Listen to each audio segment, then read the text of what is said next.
ஐயோ, எல்லா வேலையும் எங்க அம்மாவே செய்ய வேண்டியிருக்கு. பாவம், எங்க அம்மாவுக்காவது சீக்கிரம் ஒரு கல்யாணத்தை பண்ணணும்டா சாமி. என்னடா ஆமா அம்மி ஆட்டுது? இல்லையே, சப்பாத்தி இல்ல தேய்க்குது. டாய் அப்ப இல்லம்மா, ஊர்ல இருக்க லோகமாமா, பூங்குடியக்கா, பக்கத்து வீட்டு அள்ளிமுத்து, குட்டி பசங்க இவங்க எல்லாரையும் பூ பழம் சீரஸ் தட்டுலாம் வாங்கிட்டு வர சொல்றியாம்மா? ஏன்டா ஏதாவது கோயிலுக்கு போய் மொட்டை போட போறியா? இல்லம்மா, ஆ. அன்னைக்கு ரோட்ல ஒரு பொண்ணை பார்த்தேன். தூரத்துல தான் பார்த்தேன். செம்மையா இருந்தா. நம்ம குடும்பத்துக்கு ஏத்த மாதிரி லவ் ஆயிடுச்சா, அதான் உங்களெல்லாம் கூட்டு போய் பொண்ணு கேட்கலாமேன்னு. தருதல மாப்பா வச்சுட்டு ஷோ காட்டும் போதே நினைச்சேன்டா கிறுக்கு தரமா இந்த மாதிரி ஏதோ பண்ண வேணும். இப்ப எதுக்கு ஒரு ஹீரோ அட்டாக் பண்ற? நான் என்ன அந்த பொண்ணை கூட்டிட்டு ஓடுறேன் நான் சொன்னேன்? எல்லாரும் வாங்க போய் பொண்ணு கேட்பேன் தானே சொன்னேன். எத்தனை நாள் தான் உன் கையில அடி வாங்குறதா? எனக்கு எல்லாரும் மாதிரி ஒய்ஃப் கையால அடி வாங்கணும்னு ஆசை இருக்காதாமா? என்னடா தகுதி இருக்கு உனக்கு பொண்ணு கேக்குறதுக்கு? 27 வயசாச்சே, போதாதா?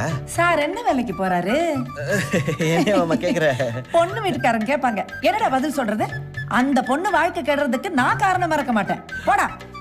அப்ப நீ வரல? அப்ப நீ போவியோ? நீ வரலனா எனக்கு யாரும் இல்ல நினைச்சியா? என் ஃப்ரெண்ட்ஸ் இருக்கானுங்க, கூப்பிட்டா லைன்ல வந்து நிப்பானுங்க.